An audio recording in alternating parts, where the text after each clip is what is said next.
Good morning, students. എല്ലാരും എത്തിയാ? എല്ലാരും ഇന്റേണൽ കൺട്രോൾസിനെ പറ്റി കേൾക്കാൻ റെഡി ആയിരിക്കുന്നുണ്ടാവും അല്ലേ? ഈ ഇന്റേണൽ കൺട്രോൾസ് എന്നുള്ള ടോപ്പിക്ക് കൂടുതൽ ഇഫക്റ്റീവ് ആയിട്ടും ലൈക്ക് കൂടുതൽ അപ്രീഷിയേറ്റ് ചെയ്യുന്ന ആൾക്കാർ പ്രൊഫഷണൽ കോഴ്സ് ചെയ്യുന്നവരും ഡിഗ്രിയിൽ ഓഡിറ്റിംഗ് പേപ്പേഴ്സ് ചെയ്യുന്നവരുമാണ് ഇതിനെ പറ്റി കൂടുതലായിട്ട് അപ്രീഷിയേറ്റ് ചെയ്യാൻ പറ്റുക, മനസ്സിലാക്കാൻ പറ്റുക എന്താണ് എന്നുള്ളതിനെ പറ്റിയിട്ട്. മറ്റുള്ളവർക്ക് this will be just an overview of what is internal control. Okay, so I'm just going to have a brief discussion on internal controls. If any chance comes, maybe I will discuss my personal experience. If at all something crops up, I will discuss that as well. About internal control, the main purpose of the internal control is to, any control is to safeguard. So when we are talking about internal controls with regard to a business environment, this is to safeguard the assets of the business and any other further objectives the management is looking for, like to minimize the risk and protect the assets, ensure the accuracy of records, promote operational efficiency, and encourage the staff to follow the rules and regulation, അല്ലെങ്കിൽ policy and formats. ഏതൊരു yes,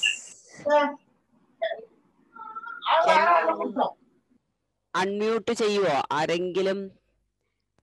If you are not talking to me, then please unmute. Mute it. Then you can unmute whenever you want to talk. So every organization, there will be some procedure to do certain things. Those who are already working in any organization, they will know. For example, വളരെ simple ആയിട്ടുള്ള കാര്യം, നമുക്ക് leave എടുക്കണം. നമ്മൾ ആദ്യം ആരോടാ പറയുക? Leave application HR ഡിപ്പാർട്ട്മെന്റിൽ നിന്ന് ലീവ് അപ്ലിക്കേഷൻ വാങ്ങും, നമ്മളുടെ ഇമ്മീഡിയറ്റ് സൂപ്പർവൈസറെ കൊണ്ട് sign ചെയ്യിക്കും. Then it will be forwarded to the HR department. അതാണ് അതിൻ്റെ ഒരു പ്രൊസീജിയർ. അപ്പൊ എന്താണ് അതിന്റെ ബെനിഫിറ്റ് എന്താണ്? When you are taking leave, the HR department will know and your immediate manager will know, and the HR department will deduct the number of leave you are taking often, and the leave balance will be calculated accordingly. They are the one maintaining the records. ഇതിപ്പോ നിങ്ങൾ ഒന്നും പറയുന്നില്ല, ഒരു കമ്പനിയിൽ വലിയ പോളിസിയും ഇല്ല, വെറുതെ ഒന്ന് പറയുക, രാവിലെ വിളിച്ചു പറയുക ഞാൻ ഇന്ന് വരുന്നില്ല കേട്ടോ. That's a very weak control measure. എന്തെങ്കിലും ഒരു പ്രോബ്ലം വരുമ്പോ അപ്പൊ ചോദിക്കും എംപ്ലോയിയുടെ ലീവ് അപ്ലിക്കേഷൻ എവിടെ? ഫോർ എക്സാമ്പിൾ ഒരു ഫ്രോഡ് നടന്നു, അല്ലെങ്കിൽ ഒരു തെഫ്റ്റ് നടന്നു കമ്പനിയിൽ, അപ്പൊ തന്നെ the cops will ask for the people who were on duty that day, അല്ലേ? സോ അപ്പൊ HR ഡിപ്പാർട്ട്മെന്റിൽ നമ്മൾ ആദ്യം പോയി ചോദിക്കുക ആരൊക്കെയാണ് ലീവ് അപ്ലിക്കേഷൻ കൊടുത്തിട്ടുള്ളത്, ഓത്തറൈസ്ഡ് ലീവ് ആണോ, അൺഓത്തറൈസ്ഡ് ലീവ് ആണോ? Yes, of course now days we have the finger print and eye reading etcetera to punch. Still ഇതിനൊക്കെ റീസൺ എന്താണെന്ന് അറിയുമ്പോൾ ഇതിന്റെയൊക്കെ ആവശ്യം വരും. So may be you were on leave yet you did not submit any form. അപ്പോൾ നമുക്കൊരു പണി കിട്ടി അല്ലേ? പോലീസ് വിളിക്കുമ്പോൾ ചിലപ്പോൾ നമ്മളൊക്കെ പോകേണ്ടി വരും. അത് കാരണമാണ്, that is a very simple example I just mention for you to understand the importance. So that is why we have to adhere to the policies and procedures of every organisations. ആദ്യം നമുക്ക് തോന്നുന്നു ഇതെന്താണ്, ഇത് മഹാ തലവേദന, ഇവരെന്ത് അത് പറയണോ ഇത് പറയണോ? No, this is for the safeguarding of you as well as the organizations. Then only the organization will able to have a control. See, we also have internal controls at home, right? We don't give any policy and procedure. എല്ലാവരുടെ വീട്ടിൽ rule ഉണ്ടാവില്ലേ? ഇന്ന സമയമാകുമ്പോഴേക്കും വീട്ടിൽ വരണം, ഇന്ന സമയമാകുമ്പോഴേക്കും രാവിലെ എണീക്കണം, ഇന്ന സമയമാകുമ്പോഴേക്കും ഭക്ഷണം കഴിക്കണം, അല്ലേ? ഇതൊക്കെ എന്തിനാണ്? അതാത് ജോബ് ഏരിയയിലുള്ളവരുടെ ലൈഫ് കംഫർട്ടബിളും ഈസിയും പ്രോപ്പറും ആക്കാനാണ്.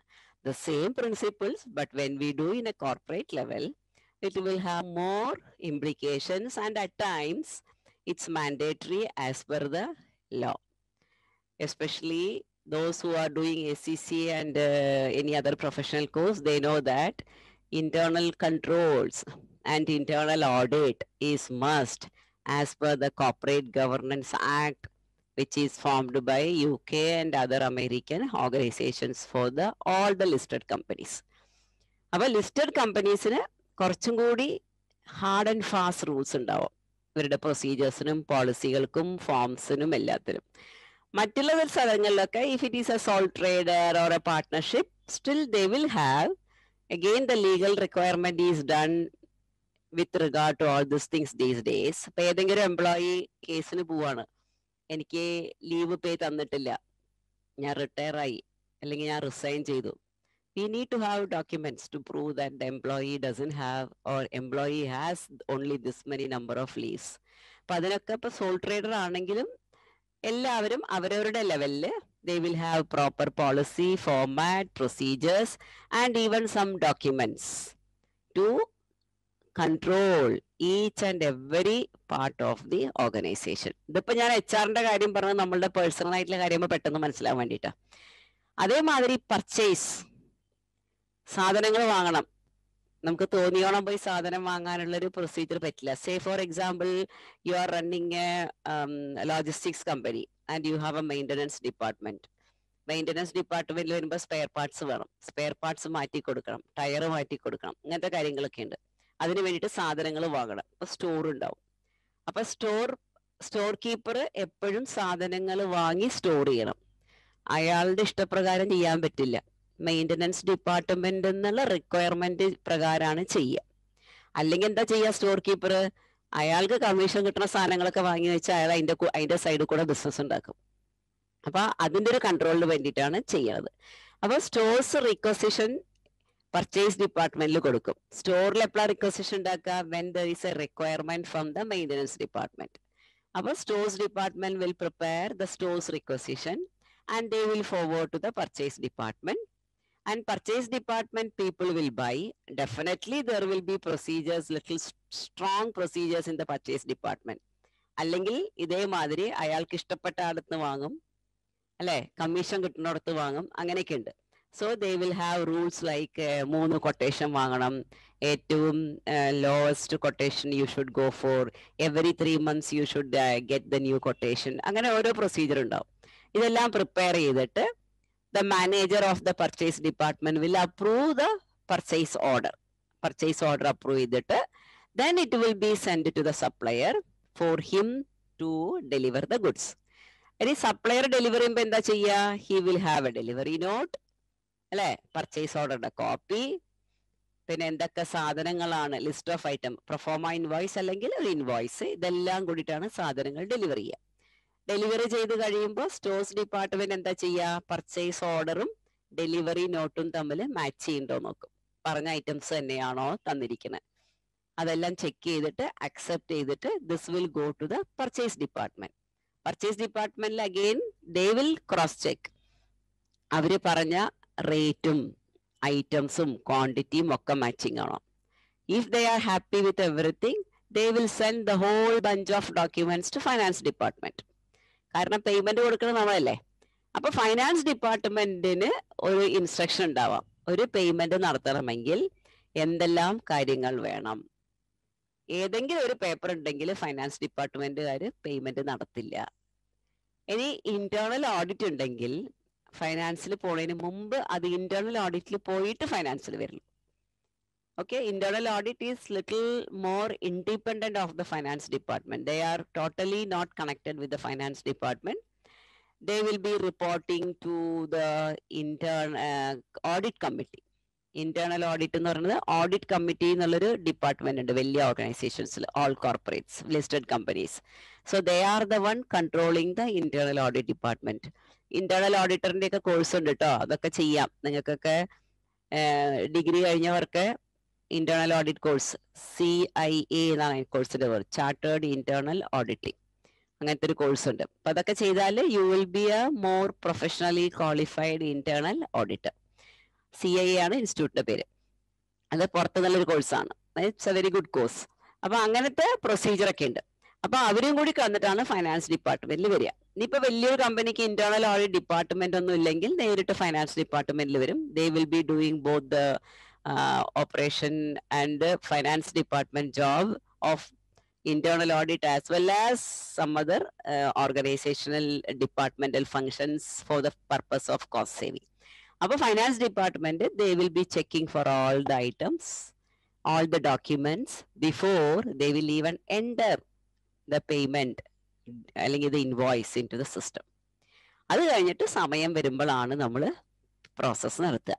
പ്രോസസ്സ് നടത്തുമ്പോൾ ചെക്ക് സൈൻ ചെയ്യേണ്ട ആൾ എന്ത് ചെയ്യും? എല്ലാ ഡോക്യുമെന്റ്സ് ഉണ്ടോ, അതാത് ഡിപ്പാർട്ട്മെന്റ് ഹെഡ് സൈൻ ചെയ്തിട്ടുണ്ടോ എന്നെല്ലാം നോക്കും. ഇതെല്ലാം നോക്കി കഴിഞ്ഞിട്ട് ആണ് നമ്മൾ പേയ്മെന്റ് ചെക്ക് പ്രിപ്പയർ ചെയ്യുക, അപ്രൂവ് ചെയ്യുക. Then only the supplier will get the payment. So ഇതാണ് ഒരു പ്രൊസീജിയർ. ഈ procedure is part of the internal controls. ഇങ്ങനെ ഒരു പ്രൊസീജിയർ ഇല്ലെങ്കിൽ എന്താണ്? എല്ലാവരും ഇഷ്ടമുള്ളിടത്തും സാധനം വാങ്ങും, പേയ്മെന്റ് നമ്മളിങ്ങനെ കൊടുത്തോണ്ടേയിരിക്കും, സാധനം വരും, അയാളുടെ പേഴ്സണൽ സാധനങ്ങൾ വണ്ടി റിപ്പയർ ഉണ്ടാവും, നമ്മളൊന്നും അറിയില്ല. അപ്പൊ അതിനൊക്കെ വേണ്ടിയിട്ടാണ് ഇന്റേണൽ കൺട്രോൾസ് നമ്മൾ കമ്പൽസറി ആയിട്ട് ചെയ്യുന്നത്. This is mainly to safeguard the organisation's assets and operational efficiency. Operational efficiency എന്ന് പറയുമ്പോൾ തന്നെ പ്രൊസീജിയേഴ്സും പോളിസികളും ഫോളോ ചെയ്യുന്നതാണ്. അല്ലെങ്കിൽ ഒരു ഇൻഎഫിഷ്യന്റ് ആയിട്ടുള്ള ഡിപ്പാർട്ട്മെന്റ് ആണെങ്കിൽ they will not be following the procedure and policies, they will be bypassing. The moment they bypass, that means there is some fraud happening. Internal കൺട്രോളിന്റെയും ഇതിന്റെയൊക്കെ മെയിൻ ഉദ്ദേശവും ഫ്രോഡ് കുറയ്ക്കുക എന്നുള്ളതാണ്. ഇതൊക്കെ ചെയ്തിട്ടും നമ്മളുടെ ആൾക്കാർ ഫ്രോഡ് ചെയ്യും കേട്ടോ, അതൊരു വേറെ വശം. But our intention is to have proper control so that we will not be giving anybody a loose chance to do fraud. So that is what about the internal purpose of the internal control. So to ensure all records are there, there is minimum fraud, okay, and operational efficiency is high, and we are minimizing the risk of conducting any other bypassing of the rules, and of course to safeguard the organization's assets. ഒന്ന് ആലോചിച്ച് നോക്കൂ, some organization they are running with heavy assets like കമ്പനികൾ, transport കമ്പനികൾ. അവരൊന്നും പുറത്ത് വണ്ടിനെ repair ചെയ്യാൻ കൊടുക്കില്ല, അവർക്ക് അവരുടേതായ മെയിൻ്റനൻസ് ഡിപ്പാർട്ട്മെന്റ് ഉണ്ടാവും, സ്റ്റോറും ഒക്കെ ഉണ്ടാവും. അപ്പൊ ഇതിലൊന്നും ഇന്റേണൽ കൺട്രോൾസ് ഇല്ലെങ്കിൽ ഭയങ്കരമായിട്ടുള്ള ഫ്രോഡ് നടക്കും. ടയർ വാങ്ങുന്നത് തൊട്ട് സ്പെയർ പാർട്സ് വാങ്ങുന്നത് തൊട്ട് എല്ലാ സ്ഥലത്തിലും. എന്തിനു പറയണോ, ആ മെയിൻ്റനൻസ് ചെയ്യുമ്പോൾ they will drain the waste oil drain ചെയ്തിട്ട് പുതിയ ഓയിൽ ഒഴിക്കും. ഈ ഓയിൽ വിറ്റിട്ടടക്കം പൈസ ഉണ്ടാക്കുന്ന ആൾക്കാരുണ്ട് മെയിൻ്റനൻസ് ഡിപ്പാർട്ട്മെന്റിൽ. അപ്പൊ അവിടെയൊക്കെ നമ്മൾ കൺട്രോൾ ഇല്ലെങ്കിൽ ആർക്ക് വേണമെങ്കിലും എന്ത് വേണമെങ്കിലും ചെയ്യാം എന്നുള്ള നിലയിൽ എത്തിപ്പെടും. അതുകൊണ്ടാണ് ഇങ്ങനത്തെ അസറ്റ് ബേസ്ഡ് കമ്പനീസിലൊക്കെ എസ്പെഷ്യലി ചെറിയ ചെറിയ ഐറ്റംസിന് പോലും പൊട്ടിയ ടയർ വിറ്റിട്ട് കോടീശ്വരന്മാരായ ആൾക്കാർ എനിക്കറിയാം. പൊട്ടിയ ടയർ വെക്കുന്നതിന്റെ കൂട്ടത്തില് നല്ല 2 ടയർ അയക്കും, എന്നിട്ട് അതിന് പുറത്തു പോയി പൈസ വാങ്ങും. അപ്പൊ ഇതൊക്കെ കൺട്രോൾ ചെയ്യാന്ന് പറഞ്ഞാല് ശരിക്കും ഒരു ഭയങ്കര ചാലഞ്ചാണ്. അതിന് പറ്റിയ ഒരു ടീം ഉണ്ടെങ്കിൽ മാത്രമേ ഇങ്ങനത്തെ ഓർഗനൈസേഷൻസ് എഫിഷ്യന്റ് ആയിട്ട് കൊണ്ടു നടക്കാൻ പറ്റുള്ളൂ. അല്ലെങ്കിൽ കുറെ കഴിയുമ്പോൾ കമ്പനിയിലെ എംപ്ലോയീസ് മുതലാളി വരും. അതാണ് സ്ഥിതി. അപ്പൊ അതുകൊണ്ടാണ് ടയറിന്റെ ഓഡിറ്റ് എടുക്കും, എല്ലാത്തിനും സോഫ്റ്റ്വെയർ വന്നിരിക്കുന്നത് തന്നെ ഈ ഒരു കൺട്രോളിന് വേണ്ടിയിട്ടാണ്. ഇതൊന്നും സോഫ്റ്റ്വെയർ ഉണ്ടായത് കൊണ്ട് മാത്രം ആവില്ല. We should also do proper physical audit. അറിയാലോ, ഫിസിക്കൽ ഓഡിറ്റ് എന്ന് പറയുമ്പോൾ സ്റ്റോക്ക് എടുക്കാന്ന് കേട്ടിട്ടില്ലേ? വലിയ വലിയ ഐറ്റം 1 or 2 മിസ് ചെയ്താൽ മതി അല്ലേ? അപ്പൊ stock taking is very physical stock taking is very important. Audit ഫീൽഡിൽ വർക്ക് ചെയ്യുന്നവർ പറയും സ്റ്റോക്ക് ടേക്കിംഗ് ഇല്ലെങ്കിൽ തന്നെ അതൊരു ക്വാളിഫിക്കേഷൻ ആയിട്ട് എഴുതും. പ്രോപ്പർ ആയിട്ടുള്ള സ്റ്റോക്ക് ടേക്കിംഗ് എടുത്തിട്ടില്ലെങ്കിൽ നമ്മളുടെ ഓഡിറ്റ് റിപ്പോർട്ടിൽ അവർ ക്വാളിഫിക്കേഷൻ ഇടും. സ്റ്റോക്ക് ടേക്ക് എടുത്തിട്ടില്ല, അത് കാരണം ഈ പറയുന്ന സ്റ്റോക്ക് ഉണ്ടോയെന്ന് എനിക്കറിയില്ല എന്നുള്ളൊരു നിലയ്ക്കുള്ള റിപ്പോർട്ട്സ് ആണ് ഓഡിറ്റേഴ്സ് കൊടുക്കുക. സോ ഇതിന്റെ ഒക്കെ പർപ്പസാണ് പ്രോപ്പർ ആയിട്ടുള്ള ഇന്റേണൽ കൺട്രോൾ സിസ്റ്റംസ് ഉണ്ടാവുക എന്നുള്ളത്. ഇനി നോക്കുകയാണെങ്കിൽ എന്താണ് ഈ ഇന്റേണൽ കൺട്രോൾസിന്റെ മെയിൻ ഫങ്ഷൻസ് എന്താണ്? ഇന്റേണൽ കൺട്രോൾ ഡിപ്പാർട്ട്മെന്റിന്റെ അല്ലെങ്കിൽ ഇന്റേണൽ കൺട്രോൾ മുഖാന്തരം മെയിൻ ആയിട്ടുള്ള ഫങ്ഷൻസ് എന്താണ്, ഫങ്ഷൻസ് അല്ലെങ്കിൽ മെയിൻ ബെനിഫിറ്റ്സ് എന്ന് പറയാം. We can classify into 3. We will have some protective prevention control. Preventing, ഇപ്പൊ നേരത്തെ പറഞ്ഞ മാതിരി പ്രോപ്പർ ആയിട്ടുള്ള ഡോക്യുമെന്റേഷൻ, പ്രോപ്പർ അപ്രൂവൽ പ്രൊസീജിയർ, അങ്ങനെ വരുമ്പോൾ എന്തായി, we are preventing people to make any fraud. നമ്മളൊരു സാഹചര്യം ഒരുക്കി കൊടുക്കുമ്പോഴാണല്ലോ ആൾക്കാർ ചെയ്യുക. അപ്പൊ അതിനുള്ള എല്ലാ ലൂപ്പ് ഹോൾസും അടയ്ക്കുക. So that is prevention is always better than cure. So we will do a lot of preventive measures to control everything. ഈ പ്രിവെൻഷൻ ഉള്ളത് കൊണ്ടും വന്നോളന്നില്ല അല്ലെ, എന്നിട്ടും ഉണ്ടാവാം. So we should have a mechanism to do the detection of the fraud. So detective controls, detect ചെയ്യാനുള്ള എന്തെങ്കിലുമൊക്കെ control measures ഉണ്ടാവണം. എന്നിട്ടും പറ്റിയാൽ we should have some corrective control measures. So prevention, detection and correction. Prevention, we will do a lot of procedures to prevent people making any misappropriation of their power or doing any activity which will harm the organizational assets.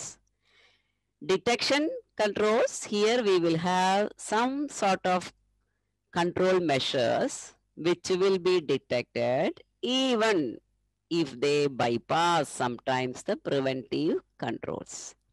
Then the last one, we will have the corrective controls. ഇതൊക്കെ ഉണ്ടായി അതിന് എന്താണ് procedure, correction, എങ്ങനെയാണ് അത് correct ചെയ്യുക. ചില സമയങ്ങളിൽ നമ്മൾ പ്രിവെൻഷനൊക്കെ ഉണ്ടാക്കിയിട്ടുണ്ടാവും, എന്നിട്ടും ഫ്രോഡ് നടന്നിട്ടുണ്ടാവും.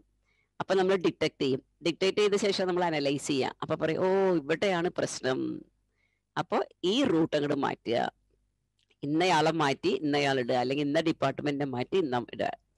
സോ ഇവിടെ ഞാനൊരു എക്സ്പീരിയൻസ് പറയാം. ഞാൻ ഒരു കമ്പനിയിൽ ജോയിൻ ചെയ്തപ്പോൾ ആ കമ്പനിയുടെ പർച്ചേസ് ഡിപ്പാർട്ട്മെന്റും സ്റ്റോഴ്സ് ഡിപ്പാർട്ട്മെന്റും ഫൈനാൻസ് ഡിപ്പാർട്ട്മെന്റിന്റെ താഴെയായിരുന്നു ഓർഗനൈസേഷൻ ചാർട്ടിൽ. അപ്പൊ എന്താണ്, ഓർഗനൈസേഷൻ ചാർട്ടിൽ ഫൈനാൻസ് ഡിപ്പാർട്ട്മെന്റ് ആണ് പർച്ചേസ് ഡിപ്പാർട്ട്മെന്റിനെയും സ്റ്റോഴ്സ് ഡിപ്പാർട്ട്മെന്റിനെയും സൂപ്പർവൈസ് ചെയ്യുന്നത്. അപ്പോ ഫൈനാൻസ് ഡിപ്പാർട്ട്മെന്റുള്ള ആള് വിചാരിച്ചാൽ പർച്ചേസ് ഡിപ്പാർട്ട്മെന്റും സ്റ്റോഴ്സ് ഡിപ്പാർട്ട്മെന്റും അനുസരിക്കും അല്ലെ. അപ്പോ ഫ്രോഡ് നടത്തി ഫൈനാൻസ് സൈഡിൽ, for example, I am the one heading the finance.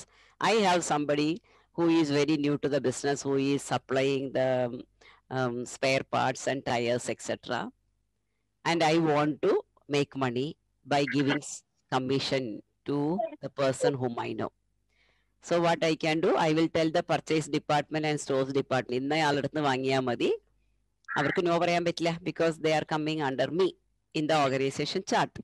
So I can collide with these two departments and commit fraud. അപ്പോൾ അങ്ങനെ ചെന്നപ്പോൾ തന്നെ ഇത് കണ്ടപ്പോ that is very much against the policy and internal controls.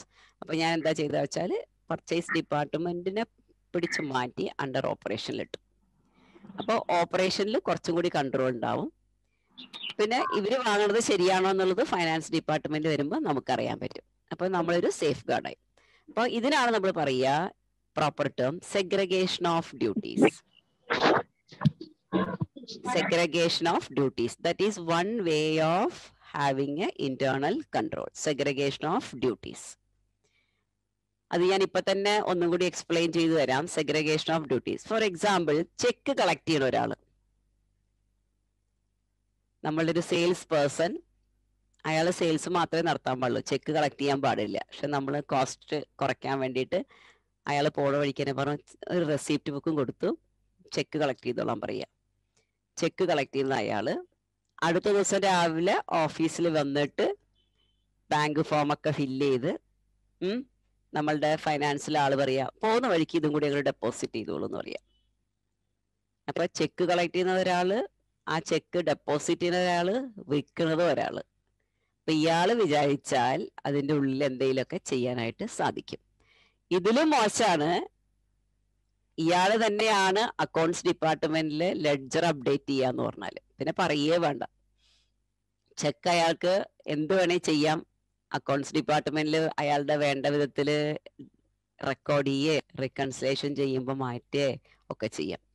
അതുകൊണ്ടാണ് നിങ്ങൾ not ചെയ്യുകയാണെങ്കിൽ ഒരു ഡീസൻ്റ് ആയിട്ടുള്ള ഒരു കമ്പനിയിൽ റിസീവബിൾസ് നോക്കുന്ന ആള്, റിസീവബിൾ ലെഡ്ജർ നോക്കുന്ന ആളും ആ ഡിപ്പാർട്ട്മെന്റിൽ തന്നെ റിക്കൺസിലേഷൻ ചെയ്യുന്ന ആളും വേറെ വേറെ ആയിരിക്കും. അല്ലെങ്കിൽ ഇപ്പൊ ഞാനാണ് റിസീവബിൾസ് നോക്കണമെന്ന് വിചാരിച്ചോളൂ. അപ്പൊ ഞാനും ചെക്ക് തരുന്ന ആളും തമ്മിലൊരു അഡ്ജസ്റ്റ്മെന്റ് ഉണ്ടെങ്കിൽ ഞാൻ തന്നെയാണ് റിക്കൺസിലേഷനും ചെയ്യുന്നത്. അപ്പോൾ എനിക്ക് ആ റിക്കൺസിലേഷനിൽ I can play around. Check മാറ്റി കൊടുക്കുക, അല്ലെങ്കിൽ ബൗൺസ് ചെയ്ത് ചെക്ക് കാണാണ്ടിരിക്കുക, അങ്ങനെ എന്ത് വേണമെങ്കിൽ ചെയ്യാം. അപ്പൊ സെഗ്രിഗേഷൻ ഓഫ് ഡ്യൂട്ടീസ് ഇന്ന് ഇതേമാതിരത്തെ പല ഏരിയയിലും നമ്മളുടെ സെഗ്രിഗേഷൻ ഓഫ് ഡ്യൂട്ടീസ് സെപ്പറേറ്റ് ആയിരിക്കണം. അതേമാതിരി ക്യാഷിയർ തന്നെ ക്യാഷ് ഡെപ്പോസിറ്റ് ചെയ്യണോ, ചെക്ക് ഡെപ്പോസിറ്റ് ചെയ്യണോ, സിസ്റ്റത്തിൽ എൻട്രി ചെയ്യണോ, അയാൾ തന്നെ റിക്കൺസിലേഷൻ ചെയ്യണം. കുറെ കൊല്ലം കഴിയുമ്പോൾ ക്യാഷിയർ സ്വന്തമായിട്ടൊരു ബിസിനസ് തുടങ്ങും, ബിസിനസ് ഓണർ ശരിയല്ലെങ്കിൽ. ഓക്കെ, അപ്പൊ ഇവിടേക്കാണ് നമ്മൾ സെഗ്രിഗേഷൻ ഓഫ് ഡ്യൂട്ടീസ് എന്നുള്ളൊരു കോൺസെപ്റ്റ് നന്നായിട്ട് മനസ്സിലാക്കണം. So that is one prevention measures. ആളെ എടുക്കുമ്പോൾ തന്നെ ഓരോരുത്തരുടെ ജോബ് ഡിസ്ക്രിപ്ഷൻ പറയും, ഇന്നയാൾ ഇന്നത് ചെയ്യുക, ഇന്നയാൾ ഇത് ചെയ്യാൻ പാടില്ല. വേറൊന്നുമല്ല, ഫ്രോഡും കൊല്യൂഷൻ ഓഫ് എംപ്ലോയീസും ഉണ്ടാവാൻ പാടില്ല. അതുകൊണ്ട് അത് തന്നെയാണ് നിങ്ങൾ ഓഡിറ്റിങ്ങിലൊക്കെ പോകുമ്പോൾ കണ്ടില്ലേ, ഇന്നയാള് ഓഡിറ്റ് ചെയ്യാൻ പാടില്ല, ഞാൻ ഈ കമ്പനിയുടെ എംപ്ലോയി ആണ്, ഞാൻ അടുത്ത മാസം തൊട്ട് ഓഡിറ്റ് ഫേമിൽ ചേർന്നു, ഇവിടെ നിന്ന് റിസൈൻ ചെയ്ത് വേറൊരു കമ്പനിയിൽ ചേർന്നു, I will not be allowed to come and do audit of the work of this company. കാരണം ഇവിടുത്തെ വർക്ക് മുഴുവൻ ചെയ്തത് ഞാനാണ്. അത് സെൽഫ് റിവ്യൂ ആണ് അല്ലെ. ഞാൻ ചെയ്ത വർക്ക് സെൽഫ് റിവ്യൂ ത്രെട്ട് എന്ന് പറഞ്ഞിട്ട് പറയും. സെൽഫ് റിവ്യൂ ത്രെട്ട് ആവും. അപ്പൊ എനിക്ക് തെറ്റ് തോന്നില്ല, ചിലപ്പോൾ തെറ്റ് തോന്നില്ല, ചിലപ്പോൾ ഞാൻ മര്യാദയ്ക്ക് ചെയ്യൂല. ഇതൊക്കെ ഞാൻ ചെയ്തതല്ലേ, എനിക്കറിയാം, അതിലൊന്നും പ്രശ്നമില്ല. അപ്പൊ ഓഡിറ്റ് റിപ്പോർട്ട് നല്ലത് എഴുതി കൊടുക്കും. അപ്പൊ അതിന് ഓഡിറ്റിംഗ് പഠിക്കുന്നവർക്ക് അറിയാം, അതില് ഓഡിറ്റേഴ്സിന്റെ സെൽഫ് റിവ്യൂ ത്രെട്ടും കാര്യങ്ങളും കൺട്രോൾ മെഷേഴ്സ്, അത് അവരുടെ കൺട്രോൾ മെഷേഴ്സ്. അപ്പൊ ഓരോ ഓർഗനൈസേഷനിലും depending on their activity they will have the control measures to prevent the fraud, to detect the fraud and correct the fraud. Detect the fraud ആണ് നമ്മൾ bank reconciliation statement നടത്തുന്നു. അപ്പോഴാണ് അറിയണത്, ഈ ചെക്ക് വന്നിട്ടുണ്ടല്ലോ, ചെക്ക് ക്ലിയർ ആയിട്ടില്ലല്ലോ, കുറേ മാസമായി ചെക്ക് അൺപ്രസന്റഡ് ചെക്കായിട്ട് 4-5 മാസമായിട്ട് ഇങ്ങനെ കണ്ടുകൊണ്ടേയിരിക്കുന്നു. ഇപ്പൊ ഞാൻ തന്നെയാണ് റീകൺസിലേഷൻ ചെയ്യുന്നത്, വേറെ ആരും ചെക്ക് ചെയ്യാനില്ലെങ്കിൽ ഞാൻ ഇങ്ങനെ കാണിച്ചുകൊണ്ടേയിരിക്കും. കാരണം ഞാൻ ആ പൈസ തിരിക്കുകയോ എന്തെങ്കിലും ചെയ്തിട്ടുണ്ടാവും. അല്ലെങ്കിൽ ഒരു അഡ്ജസ്റ്റ്മെന്റിൽ അൺപ്രസന്റഡ് ചെക്സ് എന്ന് പറഞ്ഞിട്ട് സപ്ലയറുടെ സ്റ്റേറ്റ്മെന്റിൽ ക്ലിയർ ആയിട്ടുണ്ടാവും, അയാൾക്ക് സാധനങ്ങൾ ഇങ്ങനെ വാങ്ങാൻ പറ്റും, ശരിക്കും ചെക്ക് ചെയ്ത് തന്നിട്ടുണ്ടാവില്ല. അപ്പൊ എന്തായി, എനിക്ക് സപ്ലയർ, നമ്മളുടെ കസ്റ്റമറും ഞാനും തമ്മിട്ട് ഒരു അഡ്ജസ്റ്റ്മെന്റ് ആയിരിക്കാം അത്. അപ്പൊ അത് കമ്മീഷൻ അടിക്കുക എന്ത് വേണി ചെയ്യാം. അല്ലേ, അറിയാലോ, ക്രെഡിറ്റിൽ വാങ്ങുമ്പോൾ ഒരു ലിമിറ്റ് കഴിഞ്ഞാൽ സിസ്റ്റം അലോ ചെയ്യില്ല. അപ്പൊ നമ്മൾ എന്ത് ചെയ്യും, ഒരു ബ്ലാങ്ക് ചെക്കോ എന്തെങ്കിലും ഒരു ചെക്ക് വാങ്ങിയിട്ട്, അപ്പൊ ലിമിറ്റ് ഓക്കെയാണ്, സാധനം വാങ്ങാം. എന്നിട്ട് ഞാൻ ആ ചെക്ക് പ്രസന്റ് ചെയ്യാണ്ട് അൺപ്രസന്റഡ് ചെക്സ് ഇങ്ങനെ കാണിക്കുക. അപ്പോൾ നമ്മളൊക്കെ ചെക്ക് ചെയ്യുമ്പോൾ ഒരു അൺപ്രസന്റഡ് ചെക്സ് ഒരു 5 മാസമൊക്കെ കാണുമ്പോൾ അതിന്റെ അർത്ഥം എന്തോ പ്രശ്നമുണ്ടെന്നാണ്. അതുകൊണ്ടാണ് ഡിറ്റക്റ്റീവ് മെഷേഴ്സ് ആയിട്ട് നമ്മൾ ബാങ്ക് റീകൺസിലേഷൻ ചെയ്യുന്നത്. പിന്നെ ഒരു detective measures which is common to you all is like a physical audit. Stock എടുക്കുക എന്ന് പറയില്ലേ, അവിടെ സാധനങ്ങളെ ഇത്രയൊക്കെ മെഷേഴ്സ് ഉണ്ടായിട്ടും സാധനങ്ങൾ മിസ് ചെയ്യണു, അത് കണ്ടുപിടിക്കാനാണ് നമ്മൾ സ്റ്റോക്ക് ടേക്ക് എടുക്കുക. പിന്നെ ഉള്ളത് എന്താണ്, കറക്ഷൻ. അപ്പോഴാണ് മനസ്സിലായത് ചെക്ക് വാങ്ങുന്ന ആളും ബാങ്ക് റീകൺസിലേഷൻ ചെയ്യുന്ന ആളും ഒന്നാണ്, ഇയാളുടെ വർക്ക് ആരും റിവ്യൂ ചെയ്യുന്നില്ല. അപ്പൊ നമ്മൾ ഉടനെ തന്നെ പ്രൊസീജിയറൊക്കെ മാറ്റി, ഇന്നയാള് ചെക്ക് തരും, ഇന്നയാള് ഡെപ്പോസിറ്റ് ചെയ്യും, ഇന്നയാള് ബാങ്ക് റീകൺസിലേഷൻ, ഒക്കെ വേറെ വേറെ ആൾക്കാരാ. ഒരു ചെയിനിൽ ഒരു 4-5 ആൾക്കാരുണ്ടാവും. ഈ 4-5 ആൾക്കാരും ഒത്തുചേർന്നാൽ മാത്രമേ ഈ പറഞ്ഞ മാതിരത്തെ ഫ്രോഡ് ചെയ്യാനായിട്ട് സാധിക്കുള്ളൂ. അപ്പോൾ ഇതാണ് നമ്മൾ കറക്റ്റീവ് ആക്ഷൻസ് എടുക്കുക. അപ്പോൾ ഇന്റേണൽ കൺട്രോൾസിൽ പ്രിവെൻഷൻ, ഡിറ്റക്ഷൻ ആൻഡ് കറക്ഷൻ. ഇനി just to mention about the internal കൺട്രോളിന്റെ എന്താ പറയുക, ജനറൽ ആയിട്ടുള്ള കൺട്രോൾ പ്രൊസീജിയേഴ്സ് എങ്ങനെയായിരിക്കും. അതായത് എങ്ങനെയൊക്കെയാണ് ഇന്റേണൽ കൺട്രോൾസിന്റെ മെയിൻ ആയിട്ടുള്ള ഏരിയാസ്. ഓക്കെ, അതിന്റെ കോമ്പണൻസ് എന്ന് പറയും. എന്തൊക്കെയാണ് components of internal controls, just mention ചെയ്യുന്നേ ഉള്ളൂ. കൂടുതലായിട്ട് I am not going inside because it's little more professional level. So ആദ്യമായിട്ട് നമുക്ക് നോക്കേണ്ടത് കൺട്രോൾ എൻവയോൺമെന്റ്. കൺട്രോൾ എൻവയോൺമെന്റ് എന്ന് പറഞ്ഞാൽ ആ ഒരു ഓർഗനൈസേഷന്റെ നേച്ചർ ഓഫ് ബിസിനസ് എങ്ങനെയാണ്, അവരുടെ എംപ്ലോയീസിന്റെ ക്വാളിറ്റി എന്താണ്. We are not against human being. If you are employing all unprofessional or not professionally qualified people to handle, they will not know all these importance. So control environment തന്നെ weak ആണെങ്കിൽ fraud നടക്കാൻ വളരെയധികം chance കൂടുതലായിരിക്കാം. So we have to see the control environment. പിന്നെ ഒരു risk assessment. Risk അസസ്മെന്റിലാണ് നേരത്തെ പറഞ്ഞ കാര്യങ്ങൾ. എത്രത്തോളം റിസ്ക് ഉണ്ട്, ഒരു ഐറ്റം പോവുകയാണെങ്കിൽ എന്തുമാത്രം കോസ്റ്റ്. ഞാൻ ഇതിനു മുമ്പ് എപ്പോഴോ പറഞ്ഞിട്ടുണ്ട്, ഗോൾഡ് ഷോപ്പിൽ stock take is done morning and evening because the risk of having a big loss is very very high. ഒരു gram to the gram match ആവാണ്ട് നമുക്ക് പോകാൻ പറ്റില്ല. രാവിലെ ഇപ്പോ say for example a sales person who is in the section of, അല്ലെങ്കിൽ 3-4 ആൾക്കാരുണ്ടാവും വിചാരിക്കുക. നിങ്ങൾ പോയിട്ടുണ്ടെങ്കിൽ ഓരോ സെക്ഷൻ ആയിട്ടല്ലേ കണ്ടിട്ടുണ്ടാകുക. ഫോർ എക്സാമ്പിൾ ബാംഗിൾസ്, ആ ബാംഗിൾസിൽ ഒരു 3-4 പേരുണ്ടാവും. അപ്പൊ ആ 3-4 പേരും കൂടി രാവിലെ ടു ദ ഗ്രാം തൂക്കിയെടുക്കും സാധനം, എന്നിട്ട് അവർ ഡിസ്പ്ലേ ചെയ്യും. എന്നിട്ട് വൈകുന്നേരം അവരെന്താ ചെയ്യുക, എത്ര ബാംഗിൾസ് വിറ്റു, ബാക്കി എത്ര സ്റ്റോക്ക് ഉണ്ട്, നമ്പർ ആൻഡ് ഗ്രാം വെയിറ്റിൽ ടാലി ചെയ്തിട്ട് വേണം പോവാൻ. കാരണം ഒരു വളയല്ലേ ഉള്ളൂ, കണ്ടില്ല എന്ന് പറഞ്ഞാല് അത് ഭയങ്കര ഒരു സീരിയസ് ആയിട്ടുള്ള, അങ്ങനെ എല്ലാ ദിവസവും ഓരോന്ന് മിസ് ചെയ്യാണെങ്കിൽ ബുദ്ധിമുട്ടല്ലേ. അപ്പൊ വാല്യൂ അനുസരിച്ച് റിസ്ക് അസസ്മെന്റും അനുസരിച്ച് ചെയ്യും. അതുകൂടാണ്ട് തന്നെ ചില ഏരിയയിലെ റിസ്ക് അസസ്മെന്റ് ഭയങ്കര, ഞാൻ പറഞ്ഞ മാതിരി ഇവിടെ ഭയങ്കര റിസ്ക് അസസ്മെന്റ് ആണ്. ഹൈ വാല്യൂ ഐറ്റംസ് ഡീൽ ചെയ്യുന്ന സ്ഥലത്ത് അത് വാല്യൂ വെച്ച് നോക്കുകയാണെങ്കിൽ. പിന്നെ ചില ലൊക്കാലിറ്റിയിൽ ഭയങ്കര റിസ്ക് ആണ്, കാരണം കള്ളവും അതും ഇതൊക്കെ കൂടുതലുള്ള സ്ഥലം ഉണ്ടാവും ചില കൺട്രീസിൽ. അപ്പൊ അവിടെ എന്തായിരിക്കാം, 300 ഗേറ്റ് ഉണ്ടാവും അകത്തേക്ക്, ഒരു ജ്വല്ലറിന്റെ അകത്ത് കയറുമ്പോഴേക്കും. For example if you take into account the African countries, നേരിട്ട് നമ്മളെവിടെയൊക്കെ ജ്വല്ലറിയിൽ കയറണ മാതിരി കയറാൻ പറ്റില്ല. അവിടെ ഒരു 2-3 ഗേറ്റ് കഴിഞ്ഞിട്ട് വേണം നമുക്ക് അകത്തേക്ക് കയറാൻ. കാരണം അവരുടെ കൺട്രോൾ എൻവയോൺമെന്റും റിസ്ക്കും ഭയങ്കര കൂടുതലാണ്. നമ്മൾ അകത്ത് കയറിയാൽ ഉടനെ അത് ലോക്കാവും, എത്രയോ സെക്കൻഡ്സേ ഉള്ളൂ. അത് കഴിഞ്ഞ് കടേന്റെ അകത്ത് കയറണമെങ്കിൽ അകത്തുള്ള ഒരാള് റിമോട്ട് പ്രസ് ചെയ്താൽ മാത്രമേ നമുക്ക് അകത്തോട്ട് പോകാൻ പറ്റുള്ളൂ. കാരണം അവിടെയൊക്കെ കണ്ടമാനം ഇന്റേണൽ വയലൻസും ഡൊമസ്റ്റിക് വാറും ഫ്രോഡും തെഫ്റ്റും ഒക്കെ കൂടുതലുള്ള സ്ഥലം. അപ്പൊ ഇതേമാതിരത്തെ റിസ്ക് അസസ്മെന്റ് കൂടുതൽ. അപ്പൊ അവര് കണ്ടമാനം പൈസ ഈ ഇതിന് വേണ്ടിയിട്ട് തന്നെ ചെലവാക്കുന്നുണ്ടാവും, റിസ്ക് റെഡ്യൂസ് ചെയ്യാനുള്ള ആക്ടിവിറ്റീസ് വേണ്ടിയിട്ട്. ഓക്കെ, അതാണ് control environment and risk assessment. പിന്നെ കൺട്രോൾ ആക്ടിവിറ്റീസ് എന്തൊക്കെ വിധത്തിലാണ്, ഞാൻ ഈ പറഞ്ഞ മാതിരി കൺട്രോൾ ആക്ടിവിറ്റീസ് എന്തൊക്കെ വിധത്തിലാണ് നമ്മൾ ആക്ടിവിറ്റീസിനെ സെഗ്രിഗേറ്റ് ചെയ്ത് വെച്ചിരിക്കുന്നത്.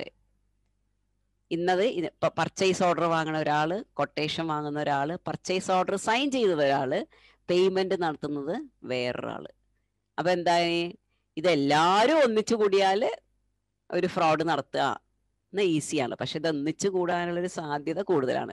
ഇനി നിങ്ങൾ ഹയർ ലെവലിൽ നോക്കുകയാണെങ്കിൽ ഈവൻ ദ എംപ്ലോയീസിനെ പോലും അവരെ അതിനനുസരിച്ച് സെലക്ട് ചെയ്യുക. അവിടെ കുറച്ച് പെണ്ണുങ്ങളെ ഇടും, കുറച്ച് ആണുങ്ങളെ ഇടും. Even the nationality, when you go to certain other countries, അവിടെ നാഷണാലിറ്റി അടക്കം മാറ്റിയിടും. കാരണം ഒന്നിച്ച് കുറച്ച് നാഷണാലിറ്റീസിന് ഇട്ട് കഴിഞ്ഞാൽ അവർക്കറിയാം അവർ ചില unfortunately certain people in certain area of the world known for fraud. അപ്പൊ അങ്ങനെ വരുമ്പോൾ അതിനനുസരിച്ചുള്ള ആൾക്കാരെയാണ് അവർ എംപ്ലോയ് ചെയ്യുക. This is mainly to do the risk assessment and reduce the fraud and other things to the minimum level. അതാണ് control activities. പിന്നെ last point ആയിട്ട് പറയാം, ഇൻഫർമേഷൻ ആൻഡ് കമ്മ്യൂണിക്കേഷൻ. എപ്പോഴും ഇവിടുത്തെ പ്രൊസീജറും റൂൾസും they will be keep on communicating to the staff. ഞാൻ പറഞ്ഞു, ഒരു ഫ്രോഡ് വന്നു, പ്രിവെന്റ് ചെയ്തു, പക്ഷെ സംഭവിച്ചു, we detected and we decide to do some corrective actions. അപ്പൊ അതിനനുസരിച്ച് എന്തെങ്കിലും മാറ്റം വരികയാണെങ്കിൽ 1-ാം തീയതി തൊട്ട് ഇതാണ് നമ്മളുടെ പ്രൊസീജിയർ എന്ന് നമ്മൾ എല്ലാ സ്റ്റാഫിനെയും communicate through email or some notice board something we will inform the communication. അല്ലാണ്ട് ഇതൊക്കെ ഉണ്ടാക്കി വെച്ചു മേശയിൽ അല്ലെങ്കിൽ ഇമെയിൽ അടിച്ചു വെച്ചിട്ട് ആർക്കും ടോപ്പ് മാനേജ്മെന്റ് മാത്രം അറിഞ്ഞിട്ട് കാര്യമില്ല. It should be communicated to all levels of the employees. So that is all the important components of the internal control. Any examples ഞാൻ പറഞ്ഞു, examples of internal control. First one I said segregation of duties. ആൾക്കാർ ഓരോ ആളെയും ഓരോ ലെവലിൽ മാറ്റിക്കൊണ്ടിരിക്കുക. പിന്നെ എന്താണ്, assess the controls, അസറ്റിന്റെ controls നോക്കുക. ഫിസിക്കൽ ഓഡിറ്റ് എടുക്കുക, പ്രോപ്പറായിട്ട് 3 മാസം കൂടുമ്പോൾ ഓഡിറ്റ് എടുക്കും. ചില കമ്പനികൾ എവറി 3 months, എവറി 6 months ചെയ്യും. ചില കമ്പനികൾ before the audit year end compulsory ആണ്. സ്റ്റോക്ക് കാണിക്കുകയാണെങ്കിൽ അപ്പൊ ചോദിക്കുക ഓഡിറ്റർമാരെ, എപ്പോഴാണ് നിങ്ങൾ സ്റ്റോക്ക് ടേക്ക് നടത്തിയത്, എന്താണ് വേരിയേഷൻ, അപ്പൊ നമ്മൾ റിപ്പോർട്ട് കൊടുക്കണം. എന്നിട്ട് ഓഡിറ്റർമാർ അവിടെ വിടില്ല കേട്ടോ, അവര് വന്നിട്ട് സാമ്പിൾ ഓഡിറ്റ് ചെയ്യും. അവരെടുക്കുമ്പോൾ നമ്മളെ റെക്കോർഡ്സ് പ്രകാരം മാച്ച് ആയില്ലെങ്കിൽ നമുക്ക് പണിയായി, പിന്നെയും അത് ഓഡിറ്റ് റിപ്പോർട്ടിൽ അവർ എഴുതും. അതാണ് ഫിസിക്കൽ ഓഡിറ്റ് നടത്തുക. പിന്നെ ഒരു എക്സാമ്പിൾ ആണ് സ്റ്റാൻഡർഡൈസേഷൻ ഓഫ് ഡോക്യുമെന്റ്സ്. എന്തെങ്കിലും വേണമെങ്കിൽ പ്രോപ്പർ ആയിട്ടുള്ള ഫോംസ് ഫില്ല് ചെയ്യുക. ഇപ്പൊ goods received notes, goods issued notes, delivery notes, purchase order, ഇതിനൊക്കെ സ്റ്റാൻഡേർഡ് ആയിട്ടുള്ള ഡോക്യുമെന്റ്സ് ഉണ്ടാവും. അല്ലാണ്ട് ഓരോ പ്രാവശ്യം ഓരോരുത്തർ ചെയ്യുകയാണെങ്കിൽ സപ്ലൈ ചെയ്യുന്ന ആൾക്ക് തന്നെ ബുദ്ധിമുട്ടായിരിക്കും.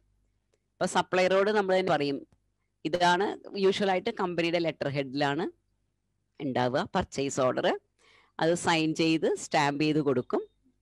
അപ്പൊ എല്ലാ പ്രാവശ്യവും ഒരാളായിരിക്കും സൈൻ ചെയ്യുക. പെട്ടെന്ന് ആ സിഗ്നേച്ചർ മാറിയാൽ നമ്മൾ എന്ത് ചെയ്യും, സപ്ലയർ അത് വേറൊരാളാണല്ലോ, അപ്പൊ നമ്മളുടെ തെറ്റാണ് അവിടെ. മേ ബി നമ്മൾ പർച്ചേസ് ഓഫീസറെ മാറ്റിയിട്ടുണ്ടാവാം, നമ്മളത് കമ്മ്യൂണിക്കേറ്റ് ചെയ്തിട്ടില്ല, അത് മോശമാണ്. അപ്പൊ വി നീഡ് ടു കമ്മ്യൂണിക്കേറ്റ്. അങ്ങനെ വരുമ്പോൾ അവർ മാറ്റി വയ്ക്കും, നമ്മളുടെ സാധനം ഉടനെ തരില്ല. പ്രോപ്പറായിട്ട് അത് നമ്മൾ സാധനം വാങ്ങുമ്പോൾ എത്രത്തോളം കെയർഫുൾ ആണോ അതേമാതിരിയാണ് നമുക്ക് സാധനം തരുന്ന ആൾക്കാർ ചെയ്യുക. അവർ ഓരോ സാധനങ്ങളും ഓരോ ഡോക്യുമെന്റ് നോക്കും. വലിയൊരു പർച്ചേസിൽ വന്നത് പറഞ്ഞാൽ അത് ഞങ്ങളുടെ പർച്ചേസ് ഓർഡർ ആയിരുന്നില്ല, അത് സിഗ്നേച്ചർ ഫ്രോഡാണ്, അയാൾക്ക് പൈസ പോയി എന്ന് പറഞ്ഞാൽ അതിന്റെ പുറകെ പിന്നെ ലീഗൽ പ്രൊസീജിയർ ഒക്കെ ആയിട്ട് നടത്തണം. അപ്പൊ അതിലൊക്കെ വലിയ പ്രോബ്ലം വരും. അപ്പൊ especially when you are doing A purchase on cash basis.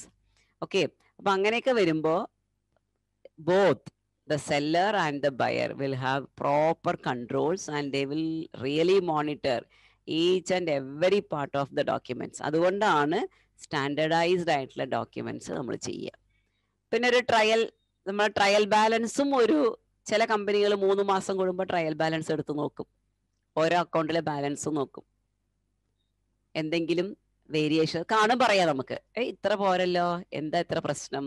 അപ്പൊ ആരെങ്കിലും അക്കൗണ്ട്സ് പ്രോപ്പറായിട്ട് അപ്ഡേറ്റ് ചെയ്തിട്ടില്ല, അല്ലെങ്കിൽ ഫുൾ എൻട്രി കഴിഞ്ഞിട്ടില്ല, സ്റ്റോക്ക് കുറവാണ്, നമുക്കറിയാം അത് കാണുമ്പോൾ തന്നെ. അത് നിങ്ങൾ വർക്ക് ചെയ്യുമ്പോൾ നിങ്ങൾക്ക് അതിൽ വരും.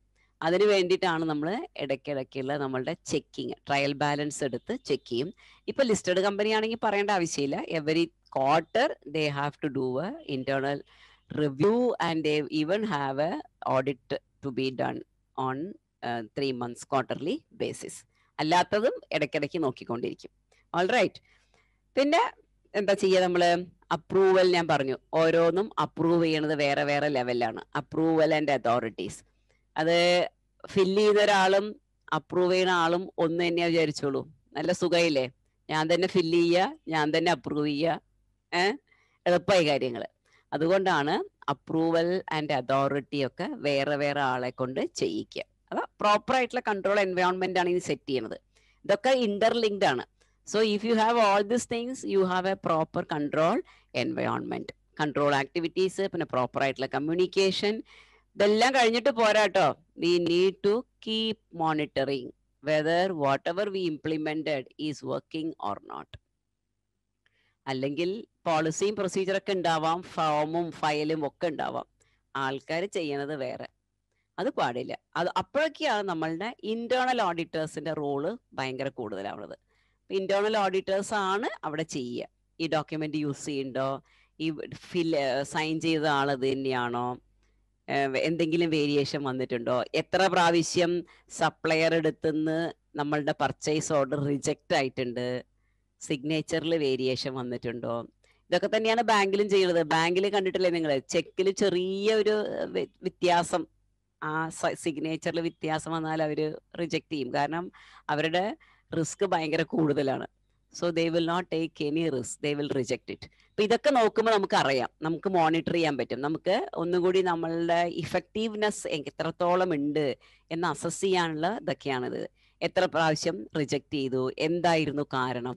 അപ്പൊ നമ്മൾ നോക്കും, എപ്പോൾ നോക്കിയാലും ഒരാളുടെ ചെക്ക് സൈൻ ചെയ്തത് പ്രശ്നമാണ്. അപ്പൊ നമ്മൾ സംശയിക്കേണ്ടിയിരിക്കണു, ഇയാൾ തന്നെയാണോ സൈൻ ചെയ്യണത്, വേറെ വല്ലവരും ഫോർജ് ചെയ്യണ്ടോ, ഇനി സിഗ്നറ്ററിനെ മാറ്റണോ, ഇല്ലേ എന്താ പറയാ ഓൺലൈൻ പേയ്മെന്റിന് പോകണോ. അങ്ങനെ പല കാര്യങ്ങളും മാനേജ്മെന്റ് തീരുമാനിക്കും. അതുകൊണ്ടാണ് നമ്മൾ പ്രോപ്പർ ആയിട്ടുള്ള അപ്രൂവലും അതോറിറ്റീസും വേണം. പേഴ്സണലായിട്ട് നമ്മൾ റിക്കൺസൈൽ ചെയ്യണം ഓരോ കാര്യങ്ങളും. പല സ്ഥലങ്ങളിലും വലിയ ഓർഗനൈസേഷനിൽ സ്റ്റാഫ് അങ്ങോട്ടും ഇങ്ങോട്ടും അറിയാത്തവരുണ്ടോ, അത്രയും വലിയ ഓർഗനൈസേഷനിൽ. ഈ ഇന്റേണൽ കൺട്രോൾസ് മെയിൻ ആയിട്ടും വരുന്നത്, ഏറ്റവും വലിയ പ്രശ്നം വരുന്നത് എവിടെയാ വെച്ചാൽ HR ഡിപ്പാർട്ട്മെന്റിലാണ്. സാലറി ഓഡിറ്റ് ചെയ്യുന്നവർക്ക് അറിയാം, ഫേക്ക് എംപ്ലോയീസ് എന്ന് പറയും. ഞാനാണ് സാലറി പ്രോസസ് ചെയ്യുന്ന ആള്. ഓക്കെ, ഞാൻ എൻ്റെ വേണ്ടപ്പെട്ട ഒരാളുടെ പേരിൽ ഒരു ബാങ്ക് അക്കൗണ്ടും ചെയ്തു, എല്ലാ റെക്കോർഡും എംപ്ലോയി ID ഒക്കെ ചെയ്തു. 2000 പേരുടെ സാലറി നമ്മൾ പ്രോസസ് ചെയ്യുമ്പോൾ ഓരോരുത്തരുടെയും ചെക്ക് ചെയ്യാന്ന് പറയുന്നത് എളുപ്പമല്ല. അപ്പൊ അവിടെ നമ്മൾ ഓരോ ഡിപ്പാർട്ട്മെന്റിന്റെ ഹെഡിനുമാണ് അതിന്റെ റെസ്പോൺസിബിലിറ്റി. അപ്പൊ ഞാൻ തീരുമാനിച്ചു, എല്ലാ മാസവും ഒരു എമൗണ്ട് എക്സ്ട്രാ ഒരാൾക്ക് കൊടുക്കാം. ആ അക്കൗണ്ടിൽ ഇങ്ങനെ പൈസ പോയിക്കൊണ്ടേയിരിക്കും എല്ലാ മാസവും. ഞാൻ ഈ സീറ്റിൽ ഇരിക്കുന്നിടത്തോളം കാലം, ഞാൻ സാലറി പ്രോസസ് ചെയ്യുന്നിടത്തോളം കാലം ഒരു പ്രശ്നവുമില്ല. ഇതിന്റെ ATM കാർഡും കാര്യങ്ങളൊക്കെ ഇരിക്കുന്നത് എൻ്റെ അടുത്താണ്, അല്ലേ? അപ്പൊ ഞാൻ പോയിട്ട് വേണ്ട സമയത്ത് പൈസ മാറ്റേ അല്ലെങ്കിൽ എൻ്റെ അക്കൗണ്ടിലേക്ക് മാറ്റേ എന്ത് വേണേ ചെയ്യാം. ഇത് സംഭവിച്ചതാണ് കേട്ടോ, ഒരിക്കല് ഒരു ഗവൺമെന്റിൽ സംഭവിച്ചതാണ്. ആ സാലറി പ്രോസസ് ചെയ്യുന്ന സ്റ്റാഫ്, അതായത് ബാങ്ക് ഡീറ്റെയിൽസ് അടിച്ചു കയറ്റി, ഇപ്പൊ ഒക്കെ ഓൺലൈനിലല്ലേ ചെയ്യുന്ന ആള്, ഒരിക്കലും ലീവിൽ പോവില്ല. അഥവാ പോവുകയാണെങ്കിൽ തന്നെ സാലറി പ്രോസസ്സും അതും കഴിഞ്ഞ പിന്നെ മാത്രമേ പോവുള്ളൂ. അങ്ങനെ ഒരു എമർജൻസി സിറ്റുവേഷനിൽ ഇയാൾ പോവേണ്ടി വന്നു. അപ്പൊ പോവേണ്ടി വന്നപ്പോൾ നമ്മളിപ്പോ ഒരു ജോലി ചെയ്യുമ്പോൾ നമ്മൾ എന്താ ചെയ്യുക, കഴിഞ്ഞ മാസത്തെ ഈ മാസത്തെ ഒന്ന് കമ്പയർ ചെയ്യുക അല്ലേ, പെട്ടെന്ന് എന്താണ് വ്യത്യാസം ഒന്ന്, പ്രത്യേകിച്ച് സാലറി ആകുമ്പോൾ ഏത് എംപ്ലോയി ആണ് ഇല്ലാത്തത് എന്ന് നോക്കുമ്പോൾ ഒരു എംപ്ലോയിയുടെ സാലറി ടോട്ടൽ ലിസ്റ്റ് ഈ മാസം പേയ്മെന്റിൽ മിസ്സിംഗ് ആണ്.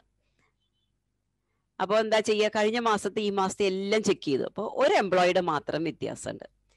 ആ എംപ്ലോയി ഏത് ഡിപ്പാർട്ട്മെന്റിലാന്ന് ഉടനെ ഇമെയിൽ അയച്ചു കണ്ടുപിടിക്കാൻ വേണ്ടിയിട്ട്. ആരാണ് നമ്മളെന്താ വിചാരിക്കുക, ഞാൻ വിട്ടുപോയി തോന്നുന്നുണ്ട് ഒരാളുടെ ഡീറ്റെയിൽസ് എൻ്റർ ചെയ്യാൻ, അങ്ങനെയല്ലേ വിചാരിക്കുക. സാലറി ഭയങ്കര സെൻസിറ്റീവ് ആയിട്ടുള്ള കാര്യമാണ്, പ്രത്യേകിച്ച് ആഫ്രിക്കൻ രാജ്യങ്ങളിൽ. ആ സമയത്ത് പോയില്ലെങ്കിൽ അത് ഭയങ്കര പ്രശ്നമാണ്, അവരിതിങ്ങനെ കാത്തായിരിക്കിരിക്കുക. അപ്പൊ അങ്ങനെ വന്നപ്പോൾ ആ മാസം ഗവൺമെന്റിലാണ് സംഭവിച്ചത് കേട്ടോ. എന്നിട്ട് ഇയാളെ കണ്ടുപിടിക്കാൻ നോക്കി, ഇയാൾ ഏത് ഡിപ്പാർട്ട്മെന്റ്. അപ്പൊ എല്ലാവർക്കും മെസ്സേജ് അയച്ചു, ഈ സ്റ്റാഫ് ഇന്ന പേര്, ഇന്ന ബാങ്ക് അക്കൗണ്ട് നമ്പർ എല്ലാം. അപ്പൊ ആരും റെസ്പോണ്ട് ചെയ്തില്ല. അപ്പൊ പിന്നെ നമ്മൾ വേഗം എന്താ ചെയ്യുക, HR ഡിപ്പാർട്ട്മെന്റിലേക്ക് അയച്ചു. HR ഡിപ്പാർട്ട്മെന്റിലെ റെക്കോർഡ്സ് വെച്ച് നോക്കുമ്പോൾ അങ്ങനത്തെ ഒരു സ്റ്റാഫേ ഇല്ല. HR-ന്റെ പേറോളിൽ അങ്ങനത്തെ ഒരു സ്റ്റാഫേ ഇല്ല. അപ്പോ ഈ മനുഷ്യൻ ഈ പരിപാടി ചെയ്ത് എത്രയോ വർഷങ്ങളായിട്ട് അയാള് ഇങ്ങനെ ഒരു ഫേക്ക് ID ക്രിയേറ്റ് ചെയ്തിട്ട് പൈസ ട്രാൻസ്ഫർ ചെയ്തിട്ടുണ്ടായിരുന്നു, എത്രയോ വർഷങ്ങളായിട്ട്. അപ്പൊ അങ്ങനെ ഒരു എമർജൻസി സിറ്റുവേഷനിൽ അയാൾ ഇല്ലാണ്ടായപ്പോഴാണ് ഈ ഫ്രോഡ് കണ്ടുപിടിച്ചത്. അതോടുകൂടി ഗവൺമെന്റിൽ ഒരുപാട് മാറ്റങ്ങൾ. ഇത് ബോട്സ്വാന ഗവൺമെന്റിൽ ഉണ്ടായതാണ് കേട്ടോ, ഞാൻ ഗവൺമെന്റിൽ വർക്ക് ചെയ്ത കാരണം അറിഞ്ഞതാണ്. അപ്പൊ നമുക്കൊക്കെ സാലറി ഡിലേ ആയി. അപ്പോ ഇത് ഏതൊക്കെ ഡിപ്പാർട്ട്മെന്റിൽ നമ്മളാണ്, ഞാൻ ട്രെയിനിങ് എന്താ മിനിസ്ട്രി ഓഫ് എഡ്യൂക്കേഷനിലായിരുന്നു വർക്ക് ചെയ്തിരുന്നത്. അപ്പോൾ ഇത് നടന്നത് എനിക്ക് തോന്നുന്നു മിനിസ്ട്രി ഓഫ് ടെലികമ്മ്യൂണിക്കേഷനിലോ എന്തോ ആണ് നടന്നത്. അപ്പോൾ എല്ലാം ഫുള്ള് അവരുടെ സിസ്റ്റം മുഴുവൻ മാറ്റി പ്രോപ്പറായിട്ടുള്ള ഒരു ഓഡിറ്റ് നടത്തി ഓരോ എംപ്ലോയീസിനെയും പേഴ്സണലായിട്ട് മിനിസ്ട്രിയിൽ വന്നിട്ട് ID കാർഡും അതും കണ്ടിട്ട് ചെക്ക് ചെയ്ത് എന്നിട്ടാണ് അടുത്ത മാസം തൊട്ട് ശമ്പളം ചെയ്തത്. അപ്പൊ എനിവേ ഇയാളുടെ ജോലി പോയി, പക്ഷെ ഇയാൾ എത്രയോ വർഷങ്ങളായിട്ട് ഫേക്ക് ഇത് ചെയ്തോട്ട് ഇങ്ങനെ പൈസ അടിച്ചു മാറ്റുണ്ടായിരുന്നു. അപ്പൊ ഇന്റേണൽ കൺട്രോൾസ് വീക്കാണ്. അതുകൊണ്ടാണ് പല പൊസിഷനിലും റൊട്ടേഷൻ ഓഫ് എംപ്ലോയീസ് പറയും. ഒരാൾ തന്നെ ഒരു കാര്യം ചെയ്യാന്ന് പറയുമ്പോൾ അവിടെ ഫ്രോഡ് ചെയ്യാൻ സാധ്യത കൂടുതലാണ്. ഓഡിറ്റേഴ്സ് അതല്ലേ പറയുക, when one person is holding a post for a long time the chances of fraud is very high എന്ന് പറയും. കാരണം നിങ്ങൾ പറയും, ഓ ഇതിപ്പോ കുറേ കാലമായി, നമ്മൾ എന്താ ചെയ്യുക, നമുക്കൊരു കോൺഫിഡൻസും ഒരു ക്രെഡിബിലിറ്റി ഒക്കെ ബിൽഡ് ചെയ്തിട്ടുണ്ടാവും. അപ്പൊ നമ്മൾ ഒരിക്കലും പറയാം, അയാൾ ഇത്രയും പഴയ ഒരു എംപ്ലോയി ആണ്, അതൊരിക്കലും ചെയ്യില്ല. അല്ലെങ്കിൽ വളരെ സിമ്പിൾ ആയിട്ടുള്ള ഒരു എംപ്ലോയി ആണ്, അപ്പൊ ചെയ്യില്ല. കാരണം കക്കുന്നവന് നിൽക്കാനും കൂടി അറിയണമല്ലോ അല്ലേ. അപ്പൊ ഈ ഞാൻ പറഞ്ഞ കേസിൽ അവൻ ഇങ്ങനെയൊക്കെ ആണെങ്കിലും അവൻ അവന്റെ പ്രാരബ്ധവും അതും ഇതും ഒക്കെ പറഞ്ഞുകൊണ്ട് തന്നെയാണ് നടന്നത്. He never changed his lifestyle. He did not even buy a car. He used to come by the public transport. അപ്പോൾ ഒരിക്കലും നമ്മൾ അയാളെ സസ്പെക്ട് ചെയ്യില്ല. ഓൾറൈറ്റ്. അപ്പൊ നമ്മൾ ഇന്റേണൽ കൺട്രോൾസ് ഇതൊക്കെയാണ്. ഇങ്ങനെ പല ആക്ടിവിറ്റീസും നമ്മളായിട്ട് പ്രത്യേകിച്ച് ഇന്ന റൂളാന്ന് പറയാൻ പറ്റില്ല. അവിടെ നമ്മളുടെ ബുദ്ധി വർക്ക് ചെയ്യണം. പിന്നെ ഇതേമാതിരി ഇത് ഞങ്ങൾക്ക് വേറൊരു സിസ്റ്റം ഉണ്ടായിരുന്നു. ഓരോ ഡ്രൈവറും എത്ര ട്രിപ്പ് പോകണോ ആ ട്രിപ്പിനനുസരിച്ച് പൈസ കൊടുക്കും. അപ്പൊ ഈ ട്രിപ്പ് സൈൻ ചെയ്ത് കൊടുക്കേണ്ടത് അയാളുടെ സൂപ്പർവൈസറാണ്. അപ്പൊ ഞാനും സൂപ്പർവൈസറും തമ്മിൽ നല്ലൊരു ബന്ധം ഉണ്ടെങ്കിൽ എനിക്ക് കൂടുതൽ ട്രിപ്പ് സൈൻ ചെയ്ത് തരും. എനിക്ക് ആർക്കും ഇല്ല എന്ന് പറയാൻ പറ്റില്ല. ഡോക്യുമെന്റ്സ് ഒക്കെ നോക്കാം, പക്ഷെ കോസ്റ്റ് ഇഫക്റ്റീവ് അനാലിസിസ് നോക്കുമ്പോൾ പ്രത്യേകിച്ച് കാര്യം ഉണ്ടാവില്ല. അപ്പൊ നമ്മൾ മൈൻഡ് ചെയ്യില്ല. ഇതിലും മോശമാണ് ഈ ഒരു ഡ്രൈവറും ഫൈനാൻസ് ഡിപ്പാർട്ട്മെന്റിലെ ഒരാളും ഒന്നിച്ച് താമസിക്കുക. നല്ല സുഖയില്ലേ? എൻ്റെ റൂംമേറ്റ് ഒരു ഡ്രൈവറാ വിചാരിച്ചോളൂ. പല സ്ഥലങ്ങളിലും കമ്പനിയുടെ അക്കോമഡേഷൻ ഉണ്ടാവും. ഇപ്പൊ ഞാനും ഫൈനാൻസ് ഡിപ്പാർട്ട്മെന്റിൽ സാലറി പ്രോസസ് ചെയ്യുന്ന ആളും താമസിക്കുന്നത് ഒരു 4-5 ഡ്രൈവർമാരുടെ കൂടെയാണ്. ഇതിപ്പോ ഞാൻ ഈ പേപ്പറുകൾ ഇങ്ങനെ എൻ്റെ അടുത്ത് ഉണ്ടാവും. മാസാവസാനം ഞാനൊരു ഇത് വെച്ചിട്ടാണ് ഓരോരുത്തരുടെ ട്രിപ്പ് അടിച്ച് പേറോളിൽ കയറ്റുക. അപ്പോ എൻ്റെ ഫ്രണ്ടല്ലേ, ശമ്പളമൊക്കെ കുറവല്ലേ എന്ന് പറഞ്ഞ് ഞാൻ ഒരു 4 റൂംമേറ്റ് ഉണ്ടെങ്കിൽ എല്ലാവർക്കും ഒരു 2 ട്രിപ്പ് വെച്ച് കൂട്ടിക്കൊടുത്താൽ പോരെ. 10 ട്രിപ്പ് ഞാൻ ഒരാൾക്ക് കൂട്ടിക്കൊടുത്താൽ 40 ട്രിപ്പ്, 4 പേരുണ്ടെങ്കിൽ 40 ട്രിപ്പിനായി. ഈ 40 ട്രിപ്പ് കൂടുമ്പോൾ സേ ഒരാൾക്ക് 10 രൂപ കൂടുതലാണെങ്കിൽ 400 രൂപയും 40 കിട്ടുമ്പോൾ അതിൻ്റെ ഒരു ചെറിയൊരു ശതമാനം എനിക്ക് തന്നാൽ മതിയല്ലോ. ഞങ്ങൾ റൂംമേറ്റ്സും ആണ്. അപ്പോൾ ഈ സ്ഥലങ്ങളിലടക്കം ഇതൊന്നും നിയമത്തിൽ പറയില്ല കേട്ടോ. ഇതൊക്കെ നമ്മളുടെ കോമൺ സെൻസ് വർക്ക് ചെയ്യേണ്ടതാണ്. ഇപ്പൊ ഞാൻ ചെന്നപ്പോ എൻ്റെ 2-3 finance staff coincidentally they're doing the operational payroll. അവർ ഓപ്പറേഷണൽ പേറോൾ ഡാറ്റ മുഴുവൻ അടിച്ചു കയറ്റും. പിന്നെ ഹെഡ് ഓഫീസിൽ ഞാൻ പ്രോസസ്സ് ചെയ്യും. പക്ഷെ ഇവർ അടിച്ചു കയറ്റുന്നത് ഓരോന്നും 2000 ആൾക്കാരുടെ എനിക്ക് ചെക്ക് ചെയ്യാൻ പറ്റില്ല. അപ്പൊ ഇതിങ്ങനെ അന്വേഷിച്ച് വന്നപ്പോൾ എനിക്ക് മനസ്സിലായി ഇവർ റൂം ഷെയർ ചെയ്യണത് ഡ്രൈവേഴ്സുമായിട്ടാണ്. അപ്പൊ തന്നെ ഞാൻ മാനേജ്മെന്റ് പറഞ്ഞു, പറ്റുകയില്ല, ഇവർ തമ്മിലൊരു കൊല്യൂഷൻ ഉണ്ടാകാൻ ഭയങ്കര ചാൻസ് ഉണ്ട്. അല്ലെങ്കിൽ ഉണ്ടാവാം, പക്ഷെ ഒന്നിച്ച് താമസിക്കുക, ഒന്നിച്ച് കുക്ക് ചെയ്യുക, ഒന്നിച്ച് ഭക്ഷണം കഴിക്കുക, automatically we will develop some sort of commitments. അപ്പം അത് പറ്റില്ല എന്ന് പറഞ്ഞിട്ട് വി റിമൂവ്ഡ് ദ എന്താ പറയുക boarding arrangements completely so that they will not able to collide together. 2000 ആൾക്കാരുണ്ട്. ഓരോരുത്തർക്കും ഒരു ട്രിപ്പ് നമ്മൾ അഡ്ജസ്റ്റ് ചെയ്ത് കൊടുത്താൽ മതി. ഇനിയിപ്പോൾ ഇതൊക്കെ വിടും, ഇതൊന്നും ബന്ധമല്ല. എൻ്റെ ഒരു സ്റ്റാഫ്, പേറോൾ ചെയ്യുന്ന ഒരു സ്റ്റാഫ് വളരെ കുറഞ്ഞ ശമ്പളത്തിലായിരുന്നു ജോലി ചെയ്തിട്ടുണ്ട്.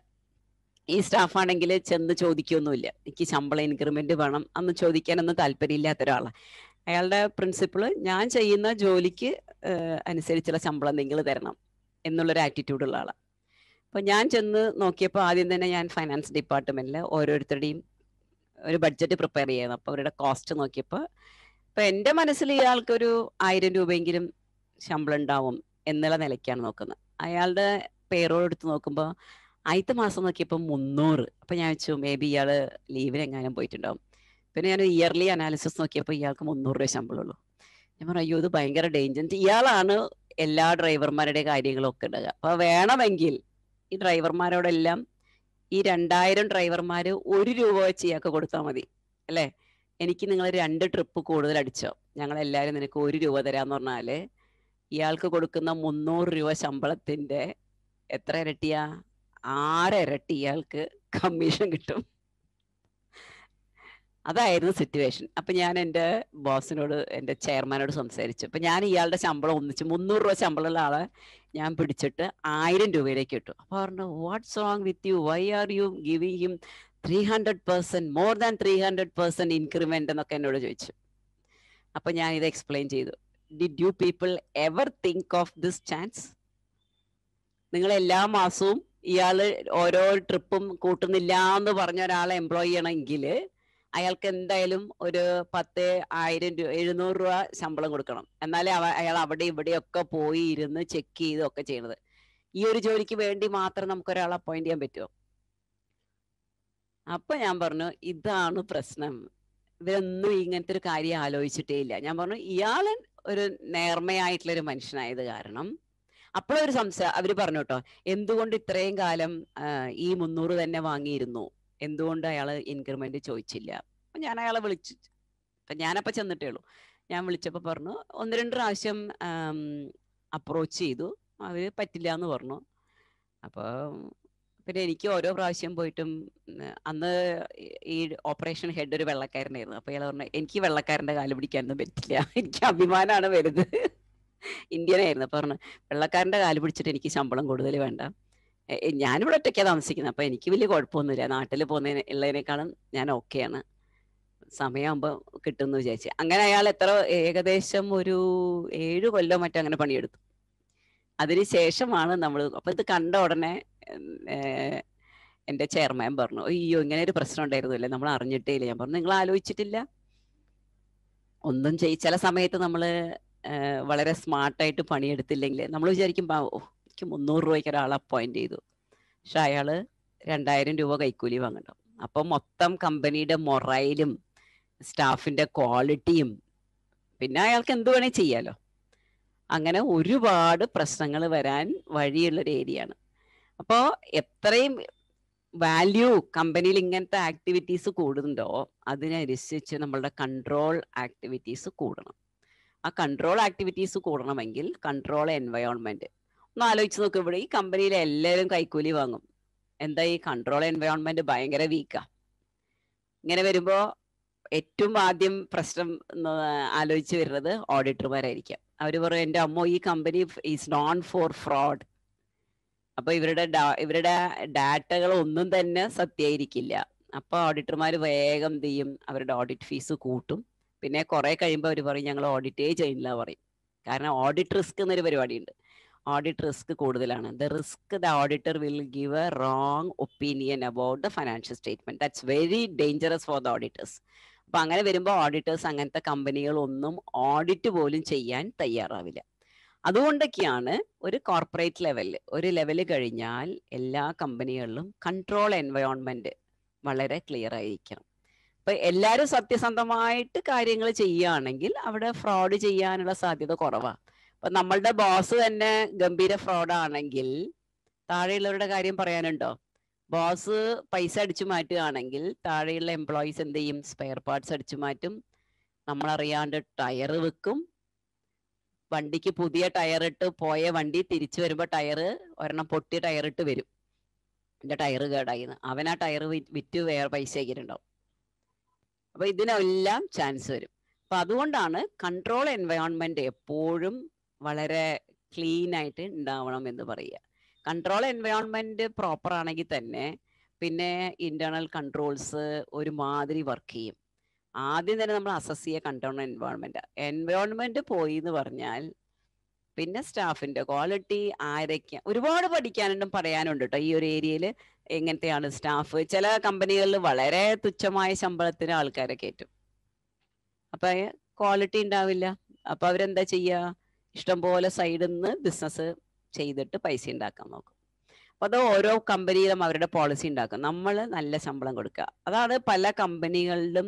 ചില കമ്പനികളിൽ ജോലിക്ക് പോവാൻ തന്നെ ആൾക്കാർ കാത്തിരിക്കും. കാരണം ഇന്ന സ്ഥലത്ത് പ്രോപ്പർ ആയിട്ടുള്ള പ്രൊഫഷണലി ക്വാളിഫൈഡ് ആയിട്ടുള്ള ആൾക്കാരാണ്, ശമ്പളം പ്രൊഫഷണൽ ആയിരിക്കാം, ഇപ്പൊ ഫ്രോഡിന്റെ കാര്യം ഉണ്ടാവില്ല.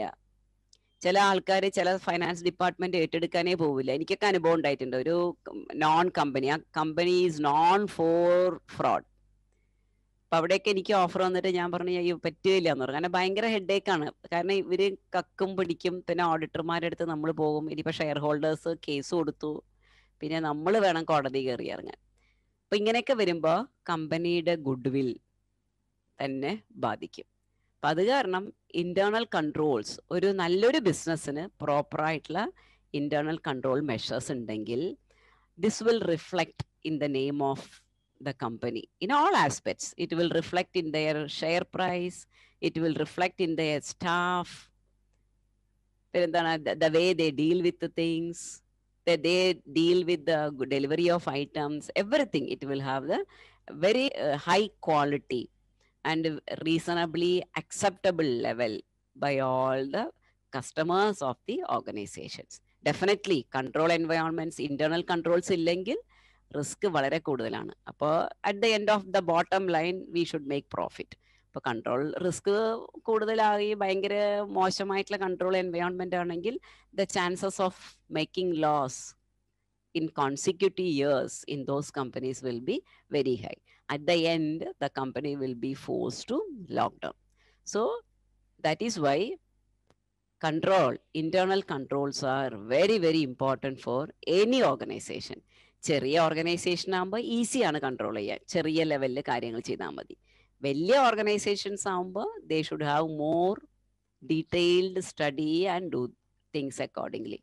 ഇനി limited companies, public limited companies ആണെങ്കിൽ പണ്ടൊന്നും ഇത് കമ്പൽസറി ആയിട്ടുള്ള ലോ ആൻഡ് ഓർഡർ ഉണ്ടായിരുന്നില്ല.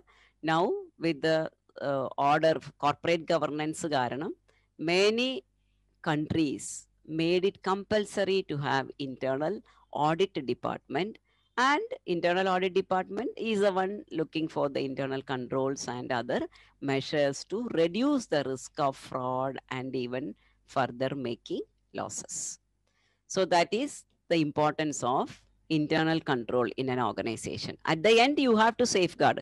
Internal controls ഒന്നും ഇല്ലെങ്കിൽ തോന്നിയോണം ആൾക്കാർ സാധനങ്ങൾ വിൽക്കും.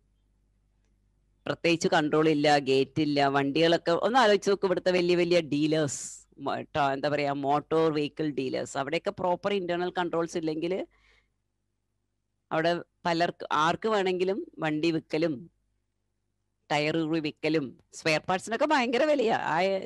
അതിൽ നിങ്ങൾ വിചാരിക്കാത്ത വിധത്തിൽ, ഞാൻ ആദ്യം ഇങ്ങനത്തെ ഒരു ലോജിസ്റ്റിക്സ് എന്നപ്പോൾ ചോദിച്ചു ഇതിൽ എന്താ വലിയ പ്രശ്നം, പിന്നെ നോക്കുമ്പോഴാണ് അറിഞ്ഞത് ഇത് വാങ്ങാൻ വേണ്ടി മാത്രം ആൾക്കാരുണ്ട്, ഒരു മാഫിയ തന്നെ ഉണ്ടാവും.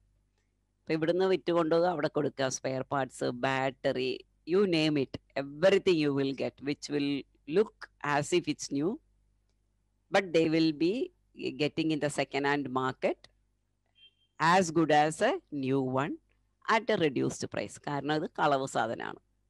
അപ്പം അതുകൊണ്ടാണ് എല്ലാ ഓർഗനൈസേഷൻസിലും ഇന്റേണൽ കൺട്രോൾസ് വളരെ ഇഫക്റ്റീവ് ആയിരിക്കണം. As we grow we need to develop more strict internal controls. Otherwise, we will not see the hard work in the reflection of the performance of the company. That's why efficiency കൂട്ടുക എന്നുള്ളതും internal controlsന്റെ ഒരു പ്രധാനപ്പെട്ട റോളാണ്. I think I gave you a very good overview, and those who are doing little more detailed, I think I gave for the professional people. അത് അങ്ങനെയൊക്കെ ഉള്ളവരെ മനസ്സിൽ കണ്ടുകൊണ്ടാണ് സംസാരിച്ചത്. പിന്നെ ഇതിൻ്റെ ഉള്ളിൽ പോവുകയാണെങ്കിൽ ഒരുപാട് സംസാരിക്കാനുണ്ട്. കൺട്രോൾ എൻവയോൺമെന്റിനെ പറ്റി തന്നെ നമുക്ക് വേണമെങ്കിൽ ഒരു മണിക്കൂർ സംസാരിക്കാം. Those who are doing professional courses, they will know all these things. If anybody is having any clarifications to clarify with me, the floor is for you. എന്തെങ്കിലും സംശയം ആർക്കെങ്കിലും ഉണ്ടെങ്കിൽ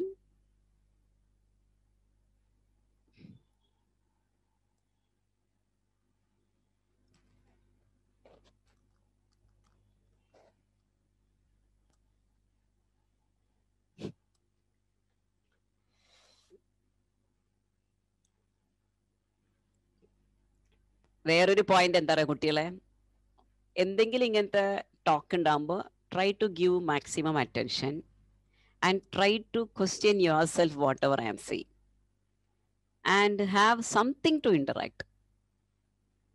ഇങ്ങനെ ഇന്ററാക്ട് ചെയ്യുമ്പോഴാണ് നിങ്ങൾക്ക് വേറെ എന്തെങ്കിലും വലിയൊരു ടോക്കിൽ പോയി, ഇപ്പൊ കഴിഞ്ഞ ആഴ്ച നമുക്ക് ഉണ്ടായിരുന്നു ബഡ്ജറ്റ് റിവ്യൂ.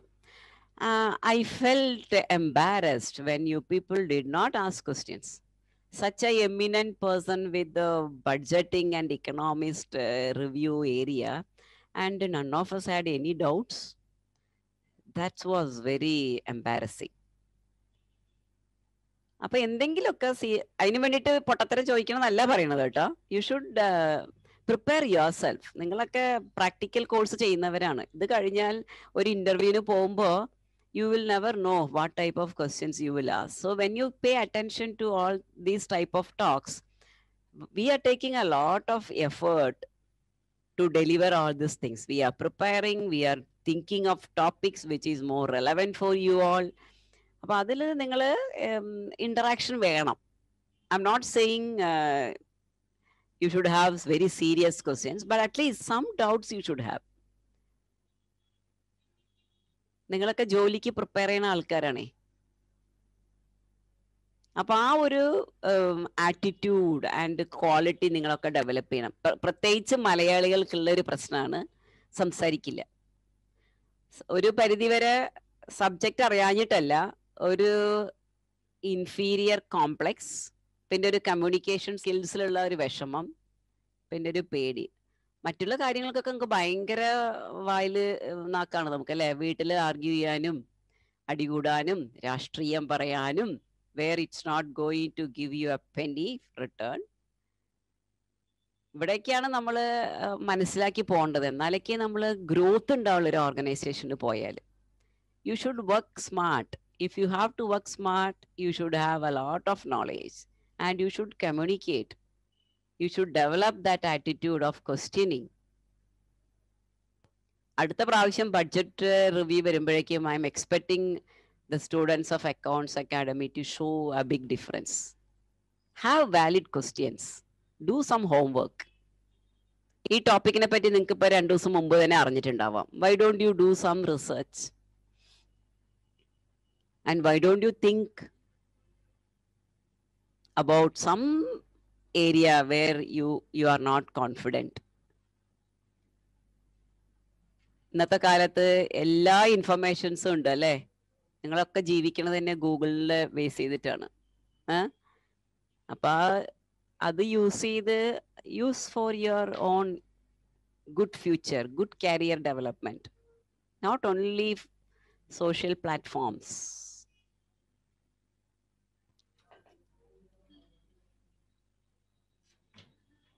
അപ്പൊ ഇനി വേണമെങ്കിൽ നമുക്കൊരു ഇത് മാറ്റാം. ഓരോ ടോപ്പിക്ക് കഴിയുമ്പോഴും ഒരു ആഴ്ച കഴിയുമ്പോൾ ആരൊക്കെ ഈ ടോപ്പിക്കിൽ ഇരുന്നോ വെബിനാറിൽ ഇരുന്നോ അവർക്കൊക്കെ നമുക്കൊരു ടെസ്റ്റ് നടത്താം. Then we will know how serious you were. Did you really benefit അല്ലേ?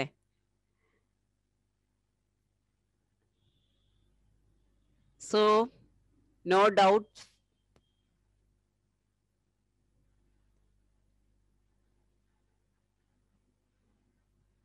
എനിവേ, ഡൗട്ടൊന്നും ഇല്ലെങ്കിൽ അറ്റ്ലീസ്റ്റ് ഇനിയെങ്കിലും അതിനെപ്പറ്റിയുള്ള ആ ഒരു ഇത് ഡെവലപ്പ് ചെയ്യുക. വെറുതെ വന്നിരുന്നിട്ട് ഇങ്ങനെ കേൾക്കുക എന്നല്ല ഇതിൻ്റെയൊക്കെ ഉദ്ദേശം. We have to improve our knowledge. എനിക്ക് പ്രത്യേകിച്ച് ഇനിയിപ്പോൾ നോളജ് ഒന്നുമില്ല. ഞാൻ റിട്ടയർഡ് പേഴ്സൺ ആണ്.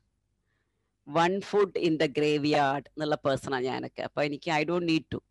നിങ്ങൾ അങ്ങനെയില്ല. നിങ്ങളുടെയൊക്കെ വർക്കിംഗ് എൻവയോൺമെന്റ് തന്നെ is going to be more challenging. It's not easy. പിന്നെ ഹൈലി കോമ്പറ്റീറ്റീവ് ഏരിയ ആണ്. നല്ലൊരു ജോലിയിൽ കയറുന്നത് കഷ്ടം. കയറിയാൽ പിടിച്ചു നിൽക്കണമെങ്കിൽ you have to work smart. അപ്പൊ അങ്ങനെ ഒരുപാട് കാര്യങ്ങളുണ്ട്. അത് ഞാൻ പലപ്പോഴും പറയുന്നുണ്ട്. ഇപ്പത്തെ ഇനിയുള്ള ഓരോ ഇത് വരുമ്പോഴും അതാണ്, ചാലഞ്ചിങ് ആണ്. So accordingly you should upgrade yourself in that level. Otherwise you will not grow. If you are ambitious, you have to grow. I'm sure everybody is ambitious. Growth വേണമെങ്കിൽ we need to be smart. ആ smartness develop ചെയ്യണം. Just the qualification will not help. Qualification is just an entry. The rest of the thing depends on so many other factors which is completely not related to qualification. അവിടെയാണ് നമ്മളുടെ attitude, leadership skills, you name it, all those things, your networking, what not. So try to be little more energetic and have that questioning attitude. So I'm expecting next time at least some changes. You should do some homework and come. Otherwise, we will implement one test after each webinar. അപ്പോൾ പരീക്ഷയ്ക്ക് പഠിക്കണ മാതിരി പഠിക്കേണ്ടി വരും. Notes ഒന്നും ഇല്ല കേട്ടോ. ഈ webinar കേട്ടിട്ട് നോട്ട് എഴുതി പഠിച്ചിട്ട് വേണം എഴുതേണ്ടി വരിക. Appreciate the effort taken by your academy. You know, which other institute is giving all these opportunities? പല ഇൻസ്റ്റിറ്റ്യൂട്ടും കോവിഡ് വന്നതോടെ ഇല്ലാണ്ട് തന്നെയായി. But here we have developed so many other ways to improve the knowledge, ways to communicate, upgrade the students, so much things we are doing. So we are expecting a reaction from you all as a small way of appreciation. So if there is nothing else, thank you very much for your time. Next time I'm expecting a little more vibrant audience with some questions, or I will give you topic and you will talk. We will do something like that. So nobody is having any doubt.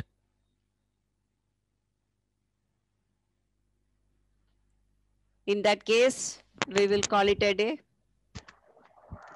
Somebody is trying. Hello, ma'am. Yes.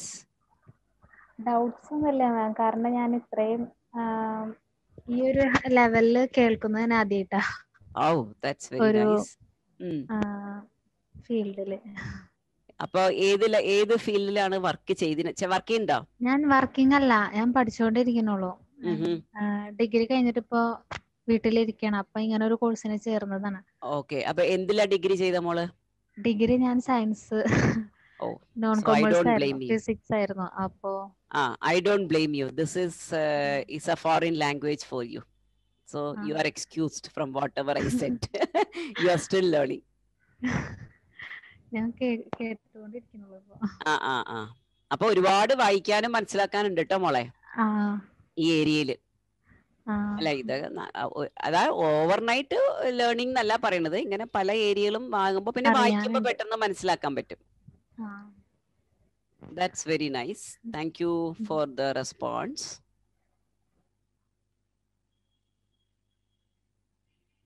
അപ്പൊ നമുക്ക് so thank you all. Good day.